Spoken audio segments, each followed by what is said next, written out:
Fala pessoal, bom dia. Nesse vídeo aqui eu vou mostrar a vocês como resolver o problema de carregamento do A01.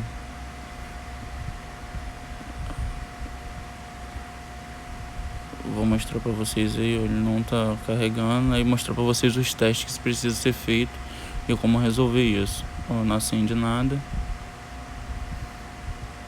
Ó, aí tem que tirar a gavetinha do chip. Vem destacando aí pelas laterais, vem abrindo essa parte aí que ele vai abrindo. Se não conseguir com a unha, tenta com uma espátula de aço, uma espátula plástica. Se for usar espátula de aço, cuidado para não arranhar, não marcar a peça. Aí ó, abre com calma.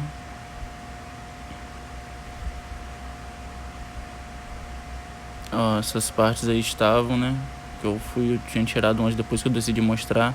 Aí tira todos de cima e todos de baixo. Tava na correria depois que eu decidi gravar pra mostrar.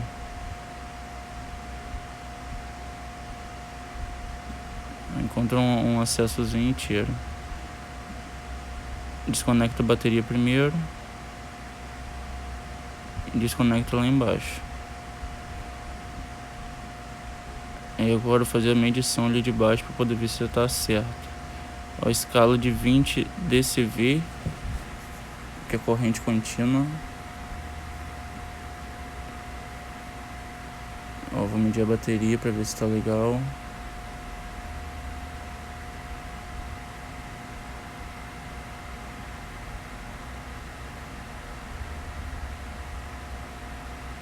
Ó,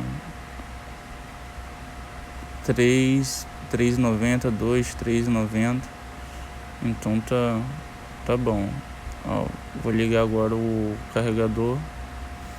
E agora quando eu vou medir, ó, pelas bordas, é que ficou um pouco escuro aí, mas deixa eu ver se eu consigo focar ali embaixo ali, ó. De um lado e de outro tem duas laterais douradas. É nessas laterais maiores que se medem, ó, nas duas extremidades, ó. Agora eu vou mostrar o multímetro para vocês verem. Ó, nada, 0. Tá folgado ali embaixo ali. Deixa eu ver se vai aparecer algum valor agora. Nada. Então, consequentemente, o problema está aí. Ó, vou desconectar agora o antigo.